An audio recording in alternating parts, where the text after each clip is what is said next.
Hello everyone, welcome to the Horror Stories channel. Let's explore some thrilling stories together. Are you someone who's terrified of ghosts but still enjoys listening to ghost stories and horror tales, just like me? Today I'll be sharing with you a few haunting yet fascinating ghost stories. Turn off the lights, snuggle under your blanket, it makes the experience even better.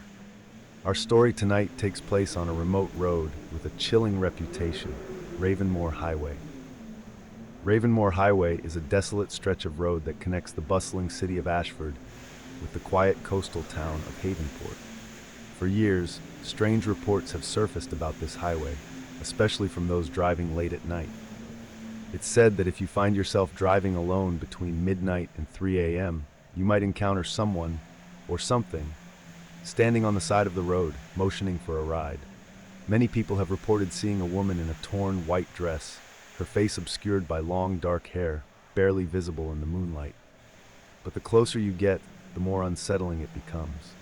Her hair, drenched and matted, clings to her face, and the sound, a faint repetitive tapping, like fingers drumming on the window of your car as you approach her.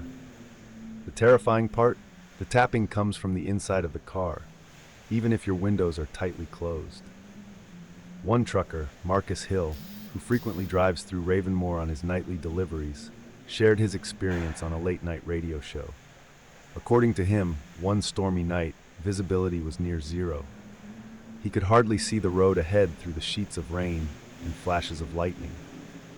As he made a turn around one of the bends, his headlights illuminated a figure in the distance. Standing there, in the middle of the road, was a young woman.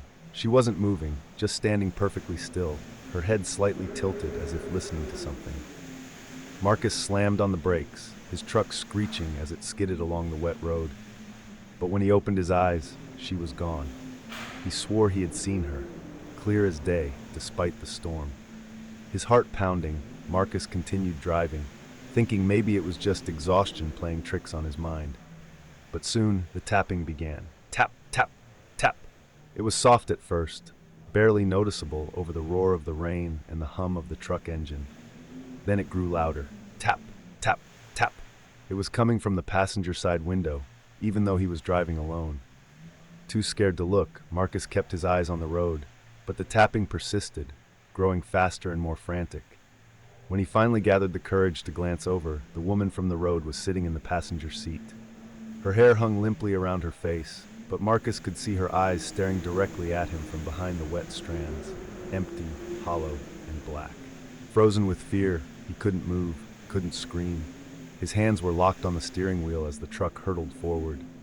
In a blink, she was gone, just as suddenly as she had appeared. The tapping ceased and the night fell silent except for the rain. When Marcus finally arrived at his destination, he discovered deep, claw-like scratches along the side of his truck. Proof that whatever he saw wasn't just a nightmare. But Marcus's story isn't the only one. Over the years, there have been countless similar reports of the phantom of Ravenmore Highway. Some claim that the spirit is that of a woman who had been murdered nearby decades ago. Her body left undiscovered for months in a rain-soaked ditch beside the road. Locals say she appears to warn drivers of their impending doom, a ghost forever caught in the moments before her own tragic end. But others believe she's far more malevolent. There are stories of accidents caused by drivers swerving to avoid her, only to crash into the thick woods that line the highway. Survivors often speak of hearing that same eerie tapping sound in the moments before they lose control of their vehicle, as if she's trying to get inside. Then there's the case of Amelia Carter, a college student returning home from a weekend trip. Amelia was driving down Ravenmore Highway one night when her radio started crackling with static, the station fading in and out. She fiddled with the dial, but nothing seemed to fix it. Frustrated, she turned it off entirely, letting the silence fill the car. That's when she heard it. A woman's voice, faint, almost like a whisper. "Help me," it said. Thinking she was imagining things, Amelia brushed it off, but the voice came again, clearer this time. "Help me." Her skin crawled as she glanced in the rearview mirror. There, sitting in the back seat, was the woman from the highway. Her lips moved in sync with the whisper. Amelia screamed and swerved, nearly crashing into the guardrail before the woman vanished. Shaken, Amelia pulled over and called her parents, but when they arrived to pick her up, they found deep handprints smeared across the fogged-up windows of her car, even though she had been alone the entire time. Experts and paranormal investigators have tried to explain the phenomenon on Ravenmore Highway. Some claim it's merely sleep deprivation or stress, causing drivers to hallucinate. Others believe it's the thick fog and unpredictable weather that create optical illusions, tricking the eye into seeing things that aren't there. But those who've encountered the phantom know what they saw and felt was real. Ravenmore Highway itself is a dangerous road. Twisting turns, heavy fog, and a history of fatal accidents make it notorious among locals.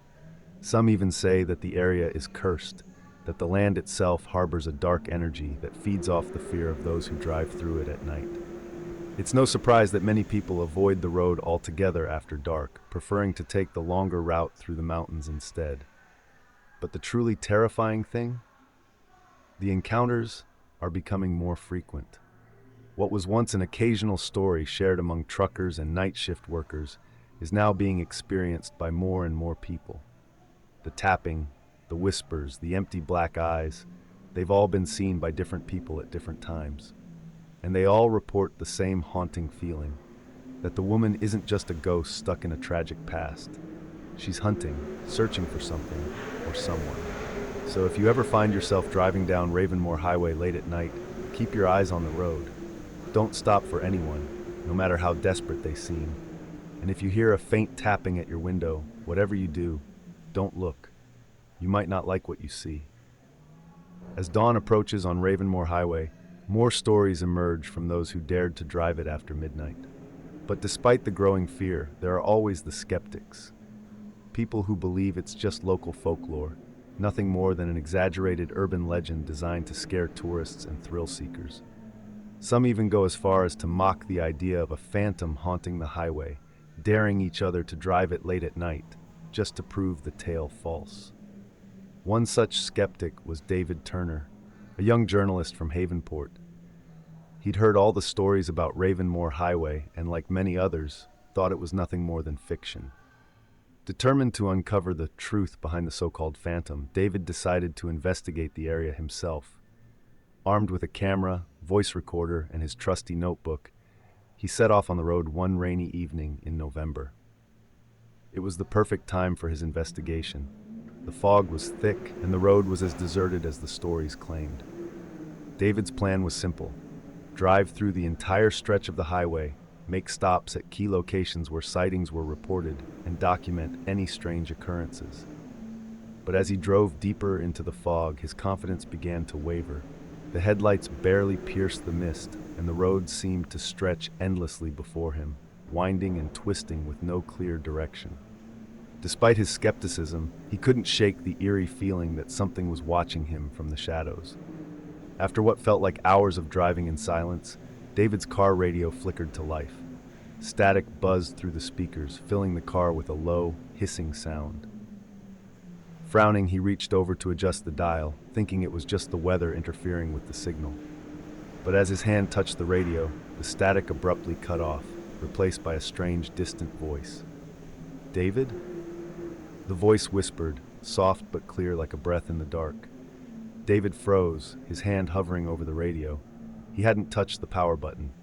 The voice came again, louder this time, filled with urgency. "David, you shouldn't be here." Heart pounding, David quickly shut the radio off, convincing himself it was just interference. But as he continued down the highway, the voice lingered in his mind, repeating over and over, "Who was that? How did they know his name?" Then, out of the corner of his eye, he saw it, a figure standing at the edge of the road, barely visible through the fog.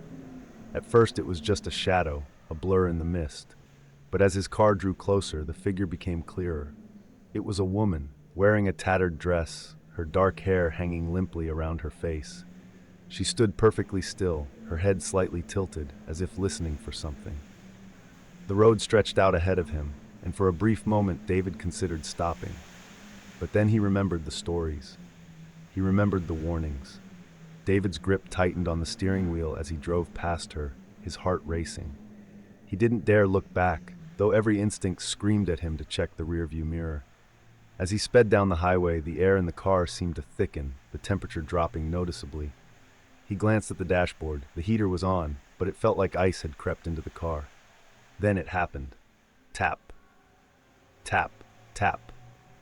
That familiar sound echoed through the silent car, faint but unmistakable. It was coming from the passenger side window. His blood ran cold. He wasn't alone anymore. David's hands shook as he forced himself to keep his eyes on the road. The tapping grew louder, more insistent, until it sounded like someone was banging on the glass. Tap. Tap. Unable to resist any longer, David turned his head slowly, dreading what he might see. His breath caught in his throat. There, sitting in the passenger seat, was the woman from the road. Her hair hung in damp strands around her face, but her eyes, her eyes, were nothing more than black voids, staring directly at him. Her mouth moved silently, as if she were speaking, but no words came out. Before he could react, the car swerved violently to the right, yanking the steering wheel from his grip. The tires screeched as the vehicle careened off the road, crashing through the trees and into the underbrush. The last thing David remembered before everything went black was the woman's face, inches from his own, her empty eyes swallowing him whole. 3 days later, David's car was found abandoned deep in the woods off Ravenmore Highway. The authorities had to cut through thick undergrowth to reach the wreck. Miraculously, the car had minimal damage, but David was nowhere to be found. His phone, camera, and notebook were still in the car, but there was no sign of him. The most disturbing part? Every window of the car was covered in handprints, smeared in some dark, greasy substance. They weren't David's prints. Search parties combed the area for weeks, but no trace of David was ever found. The locals whispered that the Phantom had finally claimed another victim, taking him to the same fate that had befallen her. But the story didn't end there. Months later, people driving down Ravenmore Highway at night reported seeing a figure standing in the same spot where David had seen the woman. But this time, it wasn't her. It was a man, disheveled, with dark circles under his eyes, staring blankly ahead as cars passed by. Some claim they saw him raise his hand, motioning for a ride. Others swear they heard him muttering something under his breath, his voice barely audible over the wind. What was he saying? Help me. No one ever stopped.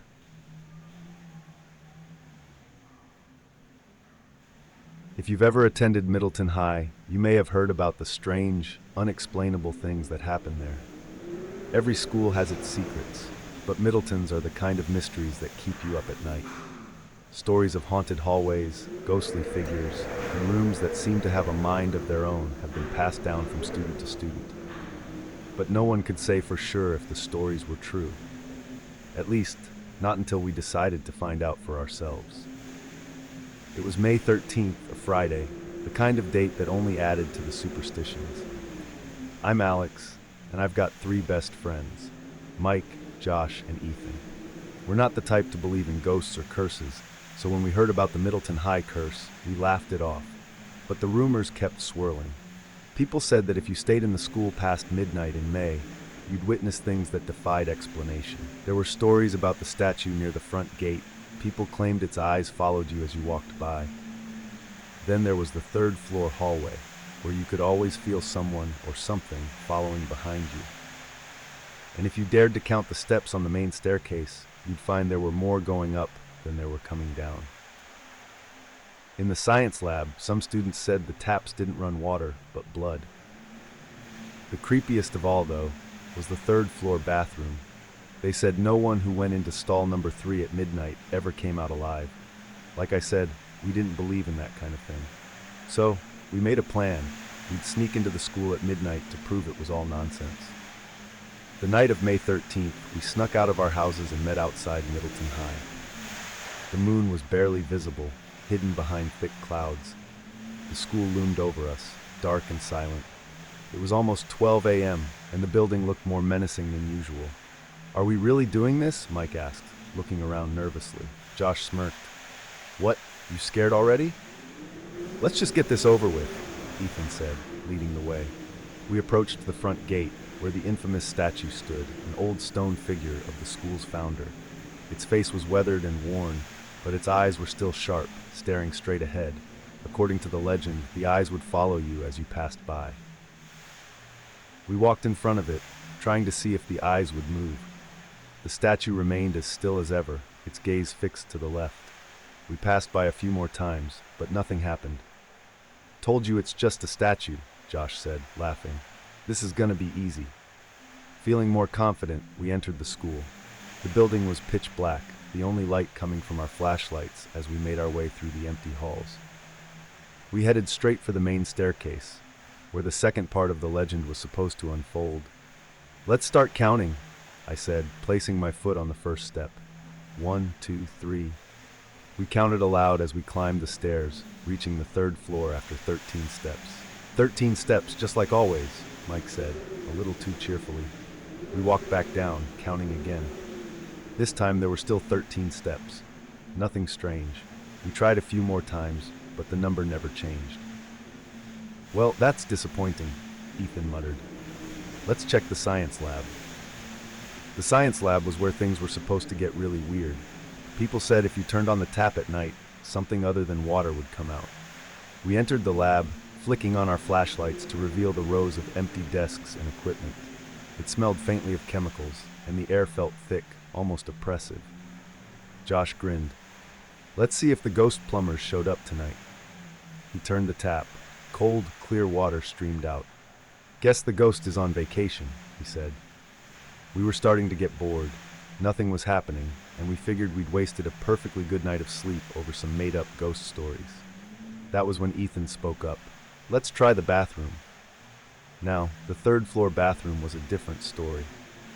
Even if none of us believed in the supernatural, we all knew the stories about the third stall. According to the rumors, if you went in at midnight, you'd never come out. Students had disappeared there, or so they said. We climbed to the third floor, and as soon as we reached the hallway, the atmosphere changed. It was colder here, the kind of cold that seeps into your bones. I glanced at the clock on my phone, 12:10 a.m. Ethan was the first to push open the bathroom door. It creaked loudly, echoing in the silence. We stepped inside, our footsteps heavy against the tiled floor. The bathroom was old, with cracked mirrors and stained walls. A single flickering light bulb cast long shadows across the room. "Okay," Ethan said, trying to sound brave. "I'll check out stall 3. We all hesitated, even though no one wanted to admit they were scared.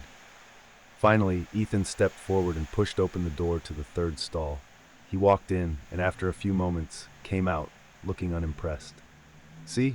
Nothing," he said, shrugging. Relieved, we all turned to leave. But as we walked back into the hallway, we heard a faint creaking sound. We turned around. The bathroom door was slowly swinging shut, as if pushed by an invisible hand. We stood frozen, staring at the door. None of us had touched it. None of us had been near it. "I think we should leave," Mike said, his voice shaky. Josh, who had been the most skeptical, was now pale. "Yeah, let's go." But as we turned to leave, something stopped us in our tracks. A faint sound echoed down the hallway. At first, it was hard to make out, but as it grew louder, we realized what it was. Footsteps. Someone or something was walking toward us. I spun around, my heart pounding in my chest.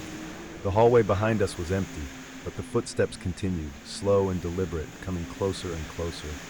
The sound was unmistakable. Someone was there. "We need to get out of here," Ethan whispered urgently. We bolted down the hallway, not daring to look back. The footsteps followed us, relentless, chasing us through the darkened corridors. We reached the main staircase, and without thinking, we began counting the steps as we ran down. 1, 2, 3. But when we hit the bottom, we realized something was wrong. 13, Mike said, his voice shaking. "It's supposed to be 12. We didn't have time to think about it." The footsteps were right behind us now, and we had to keep moving. We burst through the main doors and ran out into the night, not stopping until we were far from the school. Panting, we finally looked back. The school stood there, dark and silent, as if nothing had happened. But we knew better.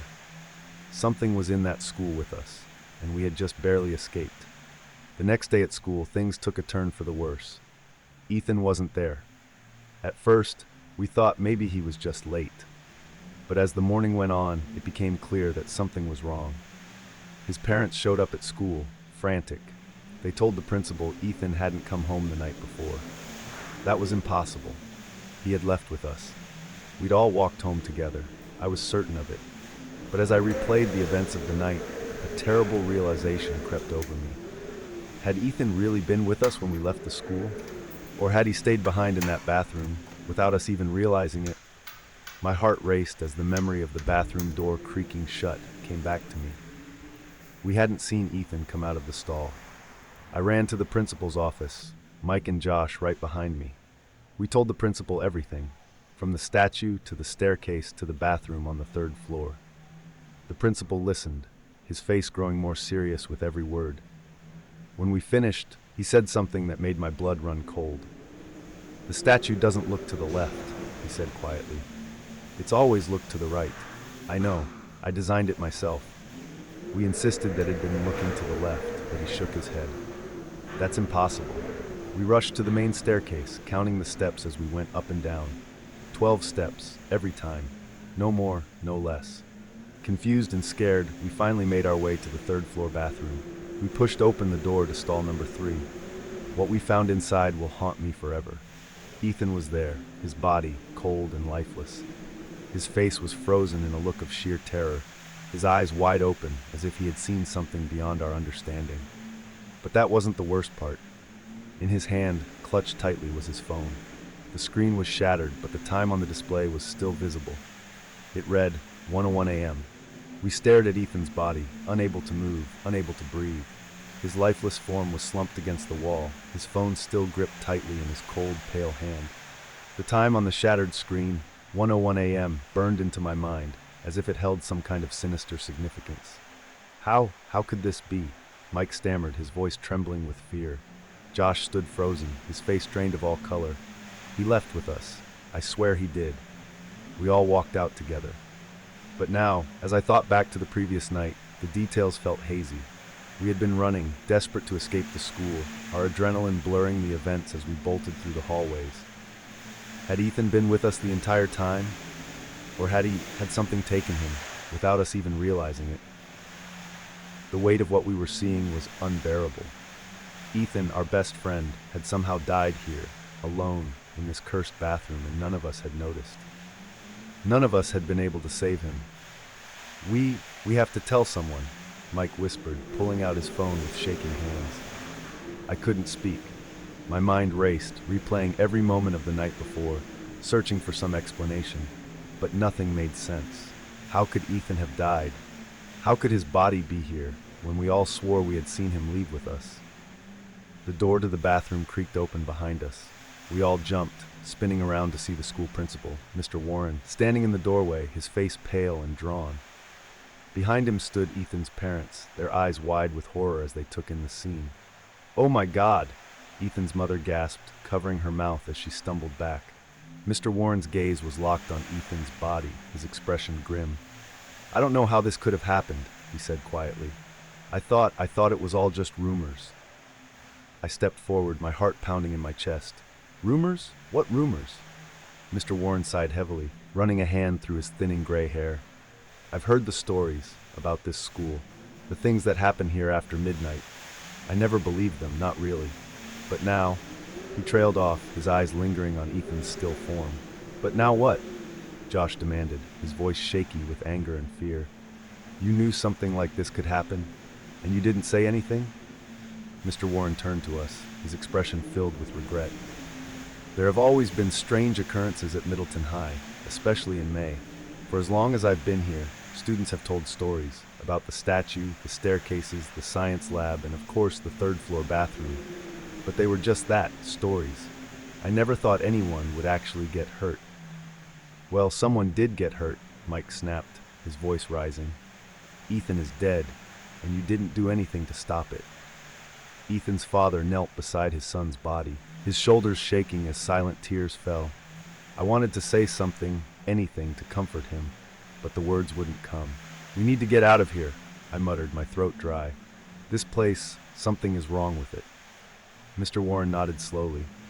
"I'll call the police. We'll let them handle this from here." But as we turned to leave, something caught my eye, a glint of light reflecting off Ethan's phone screen. The shattered display flickered, and for a brief moment, I could have sworn I saw the time change. 1:01 a.m. blinked once, twice, then vanished, replaced by 12 a.m. "What the hell?" I whispered, stepping closer to the phone. I bent down, my hand shaking as I picked it up. The screen flickered again, and a message appeared. Just 3 words, written in bright red letters: "Time to finish." A chill ran down my spine as I showed the phone to Mike and Josh. They both stared at it in horror, their faces pale. "What does that mean?" Josh whispered. "Finish what?" I had no answer. But deep down I knew. Whatever was happening in this school, it wasn't finished yet. The police arrived shortly after, cordoning off the 3rd-floor bathroom and escorting us out of the building. Ethan's parents were devastated, their grief palpable as they watched the paramedics carry their son's body away. The police asked us questions. What had we been doing in the school at that hour? Why had we gone into the bathroom? Did we know anything about what had happened to Ethan? We told them the truth, as much of it as we could. But how could we explain the strange occurrences? The statue that looked left when it should have been looking right? The staircase that somehow added an extra step? And worst of all, Ethan's phone, with its cryptic messages and shifting times? The police didn't have answers either. But as the investigation continued, Mr. Warren pulled us aside. "I need to tell you something," he said in a low voice, glancing around as if afraid someone might overhear. "This school, it was built on something old, something dark. There are records hidden deep in the archives that suggest Middleton High was constructed on the site of an old asylum." My heart skipped a beat. "An asylum?" He nodded gravely. "The asylum was shut down decades ago after a series of unexplained deaths. The records are incomplete, but from what I've been able to gather, the place was abandoned for years before the school was built. I don't know if it's connected to what's happening here, but it's a possibility." I felt a knot form in my stomach. The idea of our school being built on the ruins of an asylum felt too convenient, too cliché, but at the same time, it made a twisted sort of sense. The strange happenings, the eerie occurrences, they had to be linked to something dark, something that had been there long before the school was ever built. "We have to go back," I said suddenly, the words spilling out before I could stop them. Mike and Josh both turned to me, their expressions a mix of disbelief and fear. "Are you insane?" Josh asked, his voice rising. "Ethan just died in there. You want to go back?" I took a deep breath, steadying myself. "We have to. There's something we're missing, something we didn't finish." Mike frowned, shaking his head. "What do you mean, finish?" I held up Ethan's phone, the words still burned into my memory. "Time to finish." "I don't know what it means," I admitted. "But whatever's going on here, it's not over, and if we don't figure it out, more people could get hurt." Josh looked like he was about to argue, but after a long pause, he sighed and nodded. "Fine, but we're not going alone." Later that night, after convincing Mr. Warren to let us back into the school, along with the police for protection, we made our way to the 3rd-floor bathroom once more. The air felt heavier than before, the oppressive silence making every step feel like a mistake. The bathroom door creaked open, revealing the stall where Ethan had died. His body was no longer there, but the memory of what had happened lingered, thick in the air. "I hate this," Mike muttered under his breath. As we entered the bathroom, the temperature dropped sharply. My breath came out in puffs of white, and I shivered, pulling my jacket tighter around me. Suddenly, a faint sound filled the air. It was soft at first, like the ticking of a clock, but it grew louder, more insistent. Tick, tick, tick. I looked down at Ethan's phone in my hand, and my heart nearly stopped. The screen had come to life, and the time was changing rapidly. 12:58, 12:59, then 1:01 a.m. And then, just like before, the words appeared again. "Time to finish." Before any of us could react, the bathroom lights flickered and the room plunged into darkness. I felt the temperature drop even more, and an overwhelming sense of dread washed over me. "We have to leave," Josh said, panic rising in his voice. "Now." But before we could move, the door to the bathroom slammed shut with a deafening bang. And then we heard it. Footsteps. Slow, deliberate footsteps, echoing through the empty halls of the school, growing louder, closer. I could feel my heart pounding in my chest, my pulse racing as the footsteps approached. Something was coming for us. Mike grabbed my arm, his grip tight with fear. "What do we do?" I didn't know. I didn't have a plan, but as the footsteps drew nearer, something clicked in my mind. Ethan's phone, I whispered, my voice trembling. It said time to finish. Maybe we have to finish what we started. Josh looked at me, confused. What are you talking about?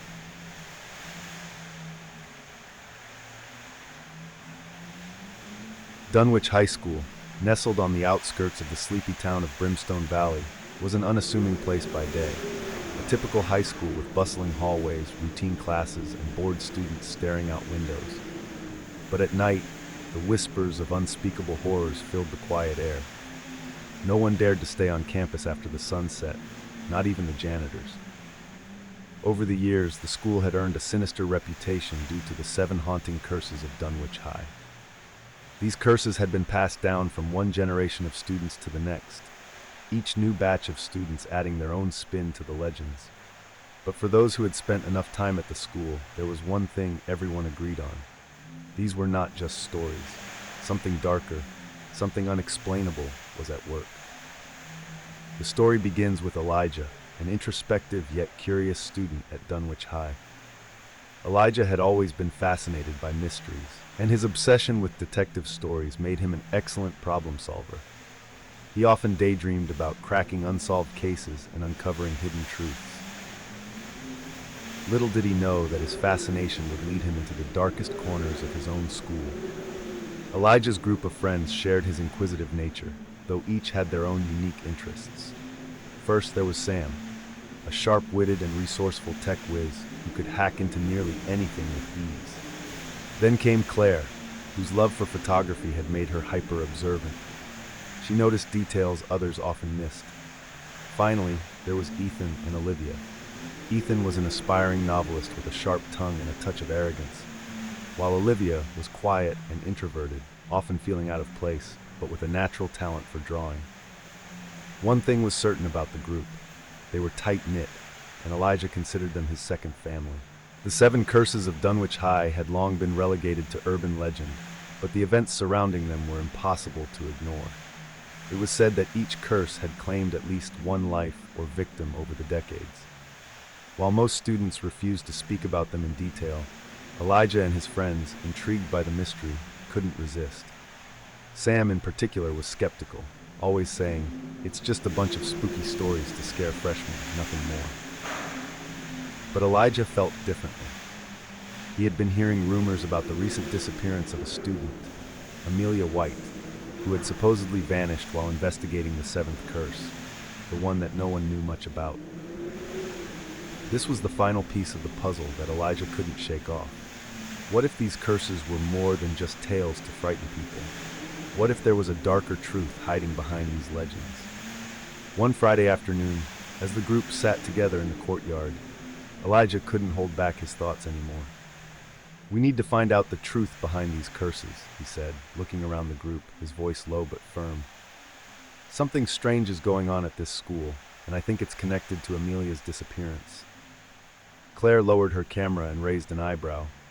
"You really think it's all real? The vanishing girls, the cursed rooms?" "I don't know," Elijah admitted, "but there's only one way to find out." Despite their initial hesitation, curiosity got the better of them. They agreed to start their investigation, but not without caution. After all, they were dealing with something that had terrified students and teachers alike for decades. The next night, the group gathered in the school's old library, hidden away from the main building and barely used anymore. The librarian had retired years ago, and it remained a dusty sanctuary for those few students who sought refuge from the chaos of high school life. "Let's start with the first curse," Olivia suggested as she pulled out a map of the school that she had found in the archives. The first curse revolved around room 112, a biology lab where, 50 years ago, a student had reportedly vanished without a trace. According to legend, she had been trying to find out more about the final curse, the most mysterious of them all. Students whispered that anyone who investigated the 7th curse would be doomed to the same fate. Elijah took a deep breath. "We'll start with room 112, but we need to be careful." They agreed to meet at the school later that night, after everyone had left and the building was locked down. The group gathered outside the school as the sun began to set. The light faded fast, and soon the imposing structure of Dunwich High was bathed in moonlight, casting eerie shadows across the campus. They entered through a side door, which Sam had cleverly unlocked using his tech skills. Inside, the school felt entirely different. The normally bustling hallways were dead silent, with only the faint hum of old fluorescent lights to accompany them. Their footsteps echoed loudly, a reminder that they were somewhere they didn't belong. Room 112 was in the science wing, a part of the school that few students visited after hours. As they approached the door, Claire paused, raising her camera instinctively. Something about the hallway felt wrong. The air was colder here, and an oppressive silence filled the space. "We're here," Sam said quietly, his usual bravado diminished by the eerie atmosphere. Elijah stepped forward and reached for the door handle. It creaked loudly as he pushed it open, revealing the dark interior of the biology lab. The room was lined with desks, cabinets filled with ancient textbooks, and a strange collection of jars containing various biological specimens. The group cautiously entered the room, their flashlights sweeping across the dusty surfaces. The atmosphere was heavy, like the air itself was weighing them down. "Check the walls," Elijah whispered. "There's supposed to be something strange about the back wall of the lab." As they moved toward the back of the room, Olivia stumbled, her foot catching on something. She looked down and gasped. There, in the dust, were faint but unmistakable footprints leading to the back wall. "Someone's been here recently," she murmured. Suddenly, the lights flickered, and a strange noise echoed through the room, like a soft whisper carried on the wind. Claire's camera clicked furiously, capturing every detail, but her hands were shaking. "I don't like this," Ethan muttered, backing away from the wall. But Elijah pressed forward. Something was off about this place. The footprints stopped at the back wall, where a faded poster hung, depicting a diagram of the human body. Elijah reached out and touched the wall, his fingers brushing against something cold and metallic. "There's a door here," he whispered. "It's hidden behind this poster." Sam stepped forward, intrigued. "A hidden door? What the hell is this place?" Elijah pulled the poster down, revealing a small steel door. The group exchanged nervous glances. Whatever lay beyond that door was the key to the first curse, and perhaps much more. Sam, ever the tech genius, fiddled with the door's old rusted lock. "This looks ancient," he muttered. "Give me a few minutes."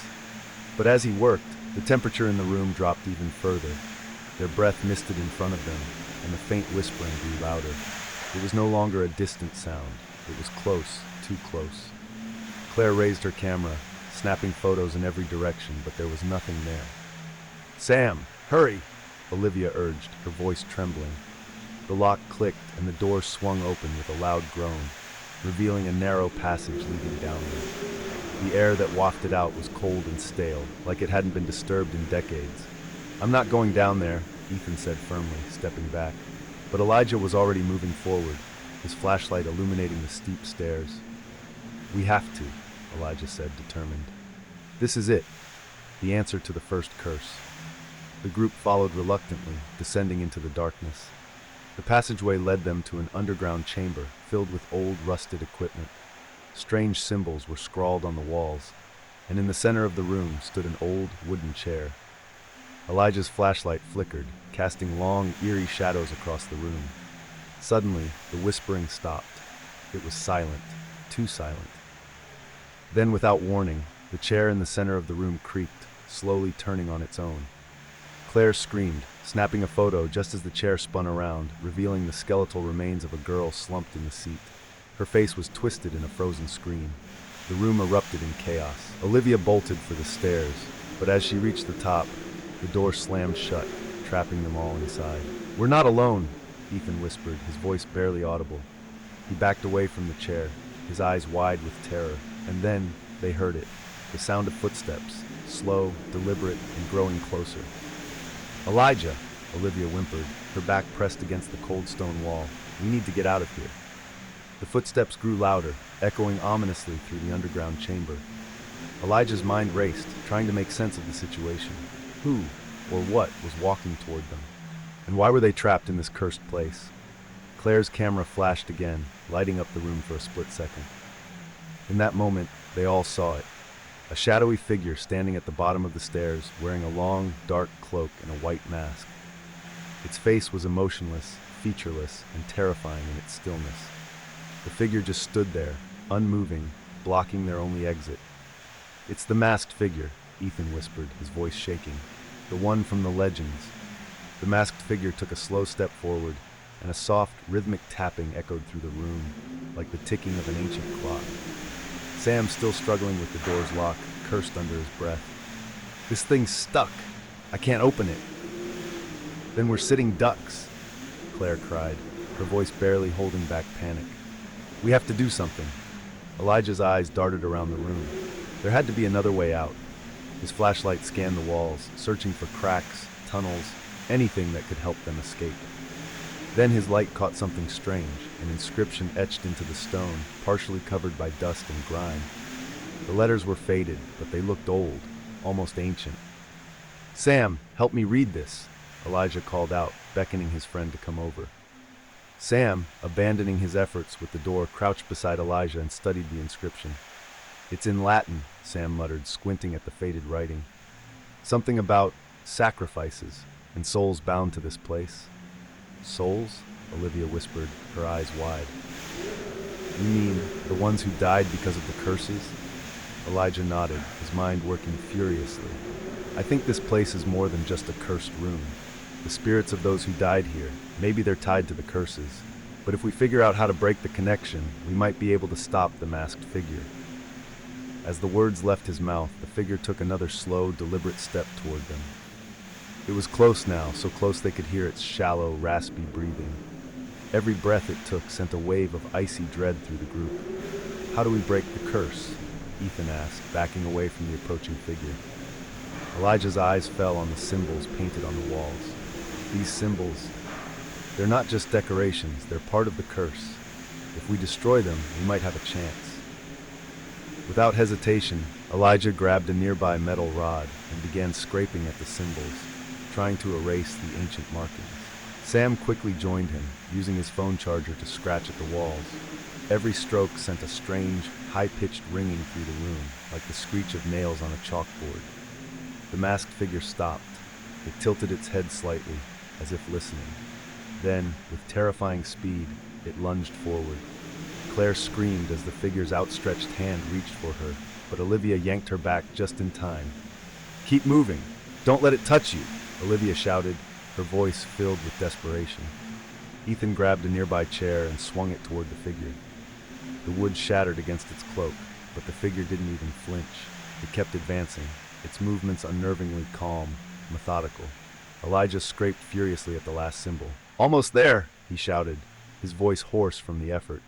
The masked figure was inches away now, its white, expressionless face looming over them. In a final, desperate move, Sam hurled a broken piece of stone at the figure's head. The mask cracked slightly, revealing something dark and twisted underneath, something inhuman. "Elijah, hurry!" Claire cried. With one last stroke, Elijah erased the final symbol. The room went deathly silent. The air grew still, and for a moment it felt as if time itself had stopped. The masked figure froze mid-step, its hand outstretched toward them. Then, without warning, the figure let out a guttural, inhuman scream. Its body began to convulse, twisting and writhing as if it were being torn apart from the inside. The ground beneath their feet trembled, and cracks formed along the walls of the chamber. The masked figure staggered backward, its cloak billowing wildly as a fierce wind whipped through the room. "It's working!" Sam yelled, shielding his eyes from the debris flying around them. The figure's mask shattered completely, revealing a horrifying skeletal face underneath. Its hollow eye sockets burned with an unnatural fire, and its mouth gaped open in a silent scream as its body slowly disintegrated into dust. And then, just as suddenly as it had begun, it was over. The masked figure was gone, reduced to nothing more than a pile of ash on the floor. The silence that followed was deafening. Chapter 5: The Unfinished Business. The group stood there, staring at the spot where the figure had vanished. They were alive, but the terror of what they had just faced lingered in the air like a thick fog. "Is it over?" Claire asked quietly, her voice barely above a whisper. Elijah wiped the sweat from his brow and nodded slowly. "I think we've broken the first curse, but His voice trailed off, uncertainty creeping in. But what? Ethan asked, his tone sharp. Elijah swallowed hard. There are still 6 more curses. A heavy silence fell over the group. The realization hit them all at once. They had only just begun. The group made their way back up the stairs, their legs heavy with exhaustion. Sam finally managed to unlock the door, and they stepped back into the eerie, silent halls of Dunwich High. Everything looked the same as when they had entered, but they knew better now. Beneath the surface, something far darker was at work. As they walked toward the exit, Olivia paused, glancing over her shoulder.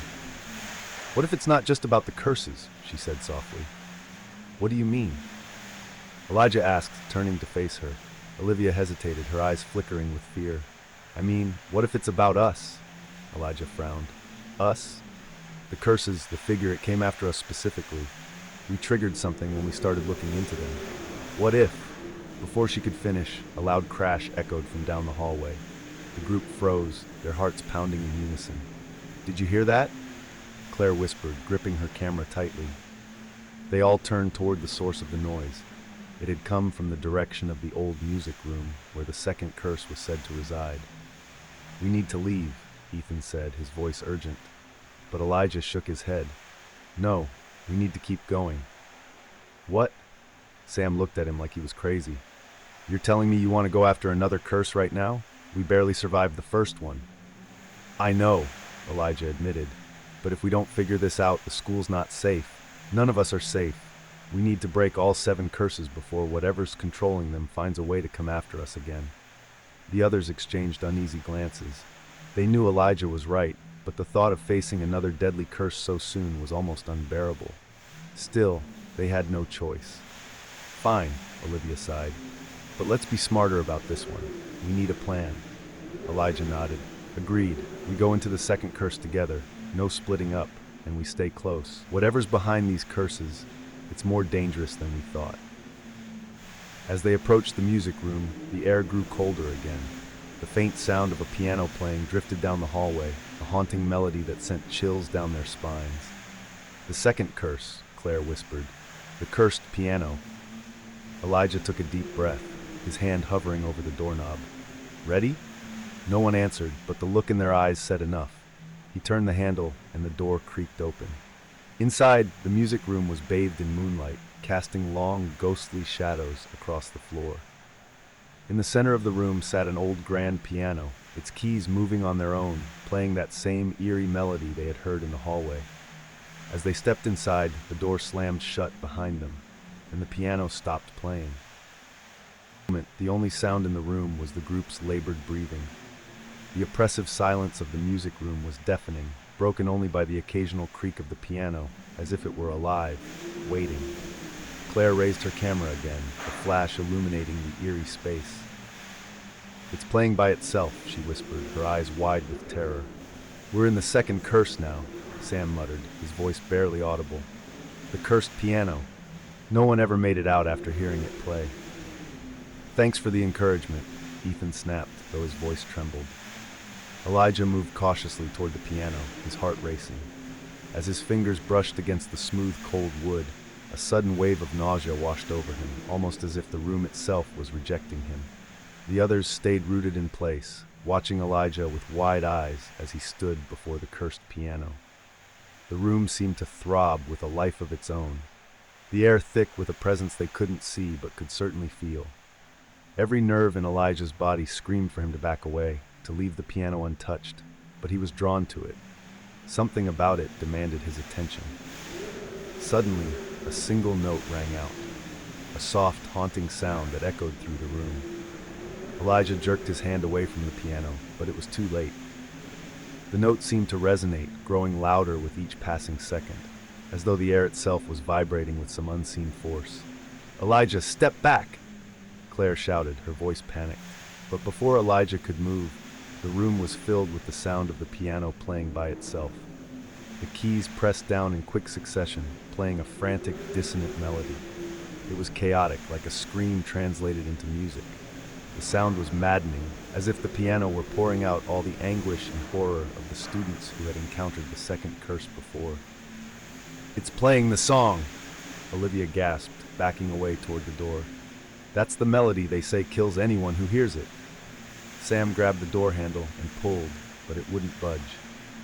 "We're locked in again," he yelled, his voice trembling with frustration. The lights flickered and shadows danced across the room. The piano's music grew faster and more frantic, filling the air with an overwhelming sense of dread. It felt as though the room itself was pressing in on them, suffocating them with the weight of the curse. "We have to stop it," Elijah shouted, stepping toward the piano again. He reached out, trying to slam the lid down over the keys, but the second he touched the piano, a freezing cold shot up his arm, forcing him to pull back in pain. He stumbled, his body shaking from the unnatural chill. "Don't touch it," Claire screamed. "It's part of the curse." Elijah stood frozen, staring at the piano as it continued to play its eerie, frenzied melody. Each note seemed to burrow deeper into his mind, filling his thoughts with dark, twisted images. Screaming faces, hands clawing at the walls, shadows stalking through the hallways. Then, without warning, the piano stopped. The sudden silence was almost worse than the music. It hung in the air like a thick fog, pressing down on them, suffocating them with the weight of the unspoken. A low creak echoed from the corner of the room. All eyes turned toward the source of the sound. There, in the dim light, the figure of a girl stood, her back to them. Her long, dark hair draped over her shoulders, obscuring her face. She was dressed in the old Dunwich High uniform, her form barely visible in the shadows. "Elijah," Olivia whispered, gripping his arm tightly. "Is that—" Elijah's heart raced. It had to be her, the student who had disappeared years ago, the one tied to the second curse. "She's the one who played the cursed song," Claire murmured, her voice shaking. "She never left." The girl moved slowly, turning to face them.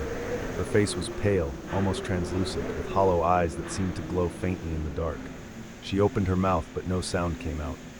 Instead, her body jerked forward, as if pulled by invisible strings. Her eyes were fixed on the piano. "What does she want?" Ethan asked, his voice barely a whisper. Elijah felt a strange connection to the girl, like he could feel her sorrow, her pain. She was trapped here, bound to the piano by the curse, forced to relive the horror of that night over and over again. Suddenly, the girl lifted her hand and pointed directly at Elijah. "You," she rasped, her voice cracked and dry, like the sound of dead leaves rustling in the wind. "You must finish the song." Elijah froze. "What do you mean?" The girl's eyes flared with a cold, unnatural light. "Finish it, or it will never end." The air grew colder, and the piano keys began to move again, this time more slowly, as if the piano was urging Elijah to play. "No," Sam said, stepping forward. "There's got to be another way. Don't touch that thing." But Elijah knew they didn't have a choice. The second curse wouldn't release them until the song was finished. If he didn't play, the curse would continue, and they would be trapped in the music room forever, just like the girl. He took a deep breath and moved toward the piano. His fingers hovered over the keys, trembling. The melody was already burned into his mind, but he didn't know how to finish it. The notes felt wrong, incomplete, as if the song itself was missing something. The girl stood beside him now, her pale face inches from his. "Play," she whispered, her voice so faint it was barely audible. With a deep breath, Elijah pressed down on the first key. The moment his fingers touched the piano, the room darkened. Shadows writhed along the walls, twisting and churning like smoke. The air became thick, almost impossible to breathe, and the ground seemed to tilt beneath his feet. "Elijah!" Claire shouted, her voice distant, as though coming from the end of a long tunnel. But Elijah could barely hear her. The piano's song filled his ears, louder and louder, drowning out everything else. He pressed another key and another. The song began to take shape, the notes flowing together in a strange dissonant harmony. It was dark, haunting, and filled with sorrow, but it felt right, like this was what the song had been missing all along. As he played, the girl began to fade. Her translucent form grew dimmer with each note, her eyes fixed on the piano, as if her entire existence depended on Elijah finishing the song. He played the final note, a deep, resonant sound that echoed through the room like a bell tolling in the night. For a moment, everything was still. Then, with a sudden rush of wind, the shadows evaporated. The coldness in the air lifted, and the oppressive weight of the curse was gone. The girl's figure dissolved into mist, her form finally free from the curse that had bound her to the piano for all those years. The door to the music room creaked open. Elijah stepped back from the piano, his hands shaking. The others stood in stunned silence, unsure of what had just happened.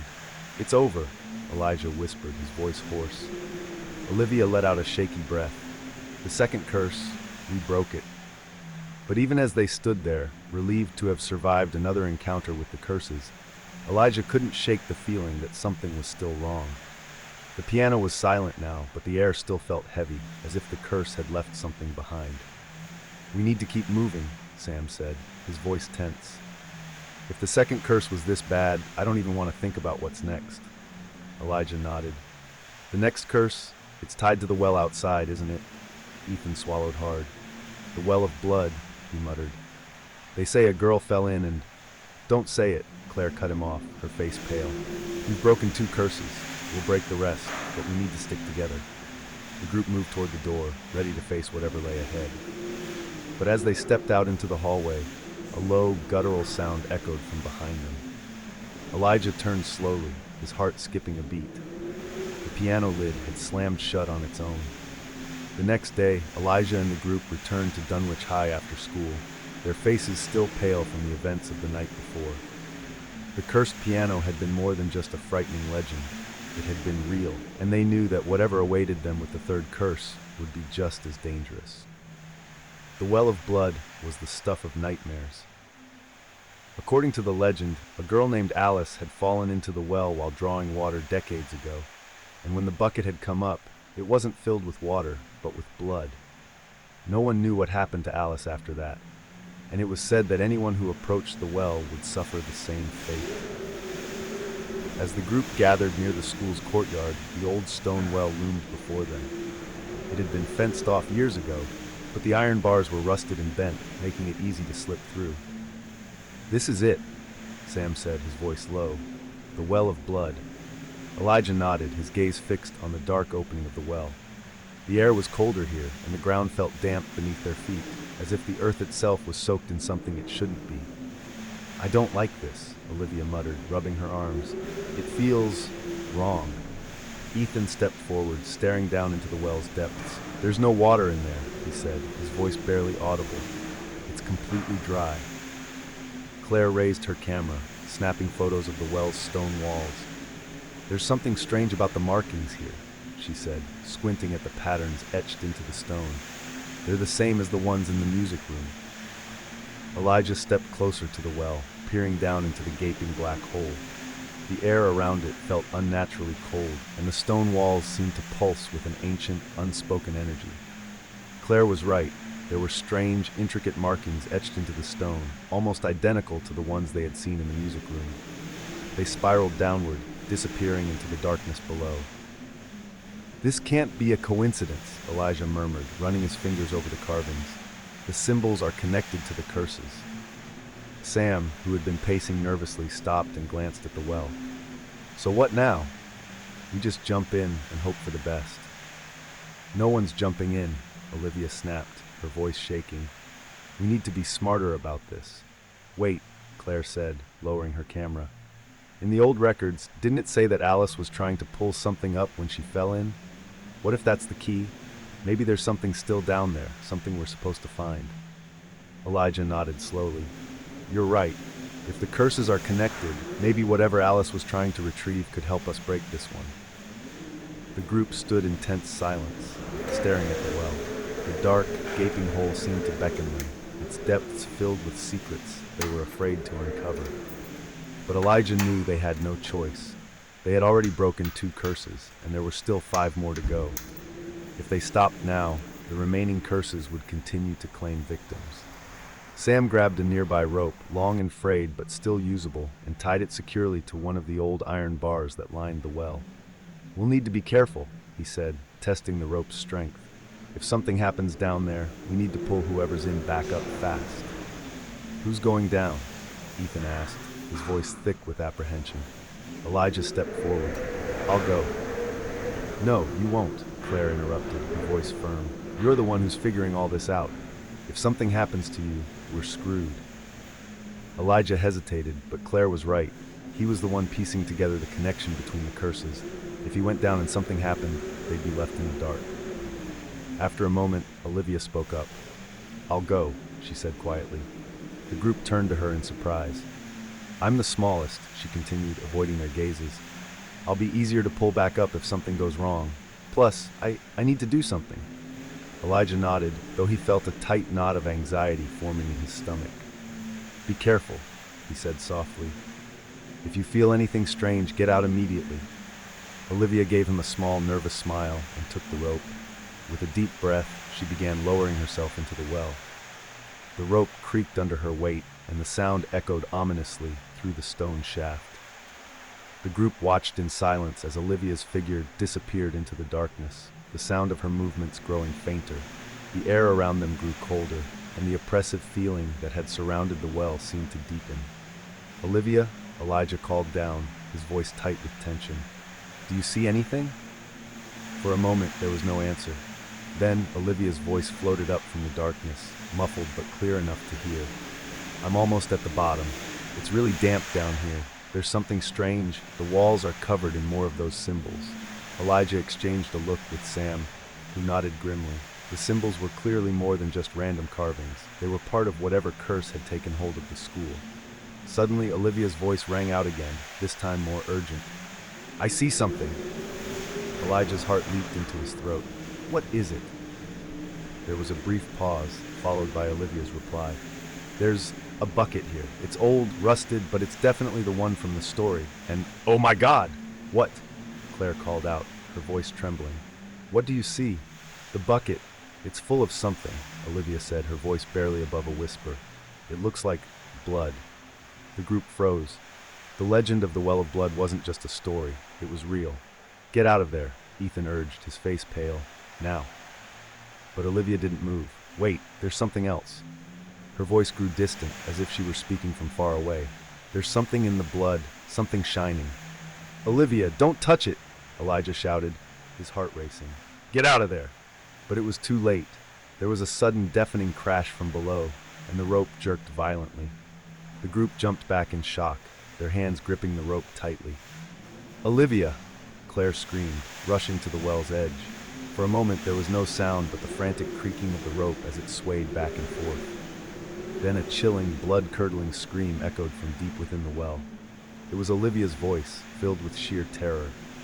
"Pull her up!" Elijah shouted, grabbing the rope with both hands. Sam and Ethan joined him, pulling with all their strength.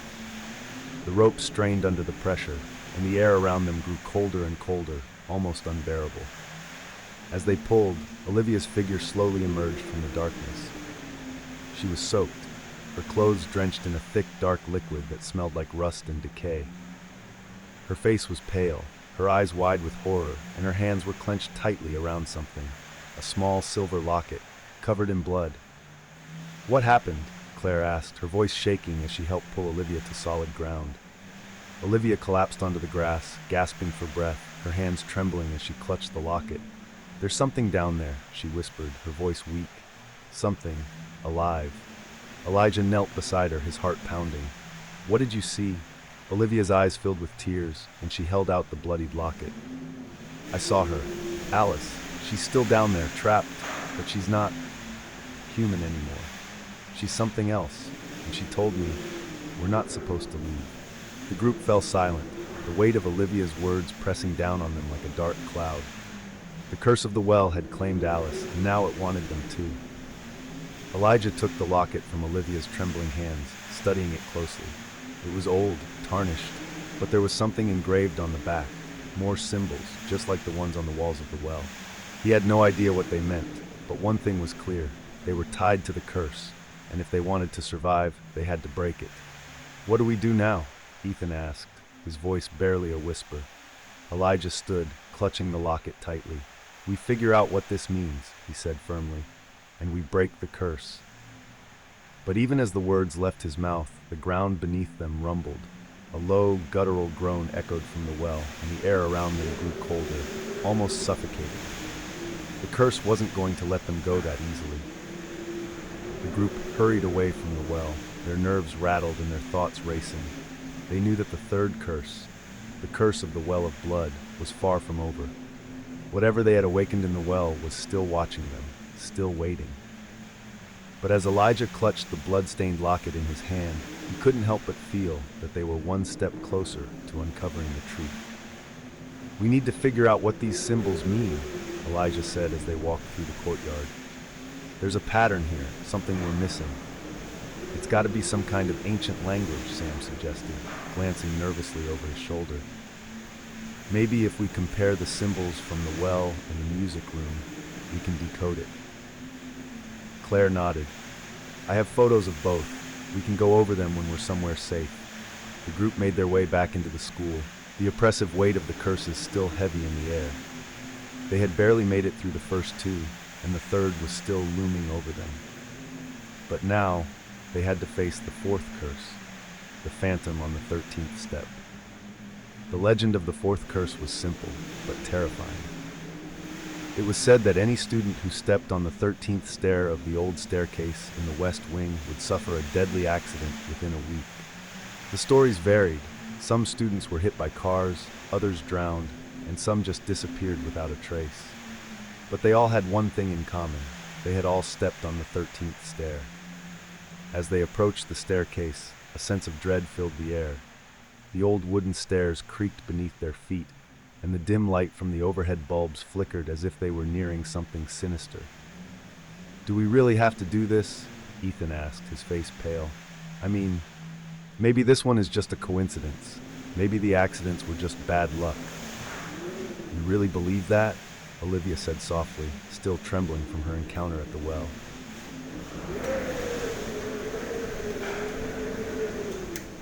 It all began with a tragic accident.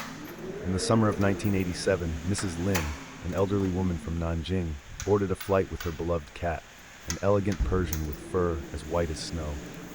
She was en route to Shanghai, excited for her first vacation in years. However, fate had other plans. Somewhere over the East China Sea, the plane encountered severe turbulence, spiraling out of control. It crashed into the ocean, killing nearly all passengers aboard. Lin wasn't ready to pass on.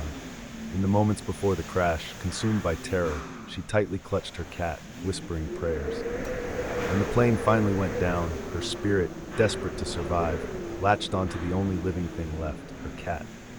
What emerged from that wreckage was not just a lost soul, but a twisted fusion of human and animal. Mrs. Lin had become something beyond the ordinary, a half-woman, half-cat phantom with a grotesque combination of her former self and the feline she loved so dearly. Her once kind eyes now glowed with an eerie yellow hue, and her once gentle footsteps turned into rapid, silent stalks that echoed in the night. As stories of Mrs. Lin began to surface, the people of Shanghai were gripped by fear.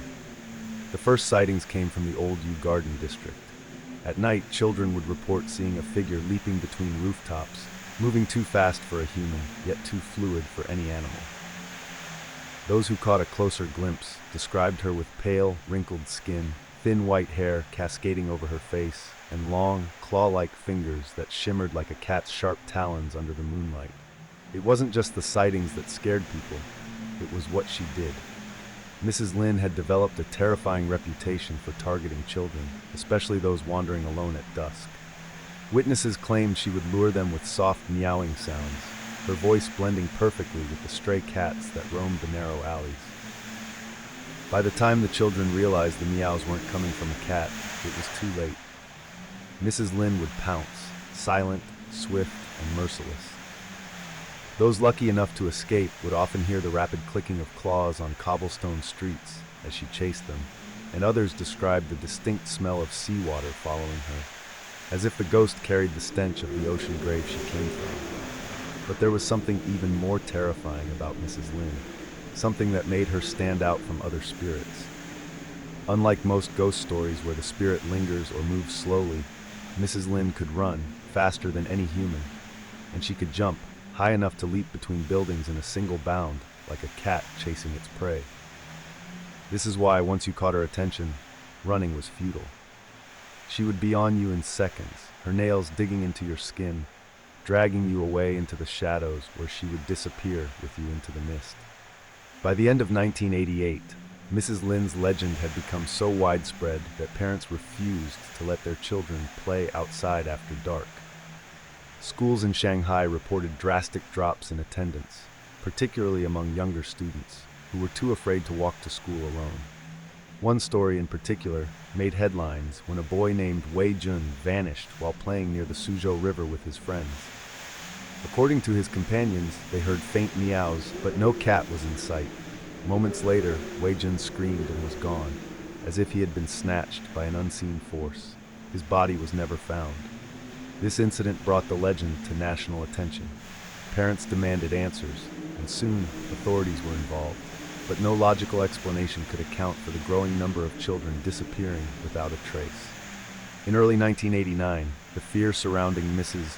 Lin reached its peak when a news report aired on Shanghai TV News detailing the mystery of the missing children and the eerie figure known as the Cat Lady of Shanghai. Interviews with local residents, many of whom had witnessed the strange figure themselves, painted a chilling picture of a city haunted by something no one could explain.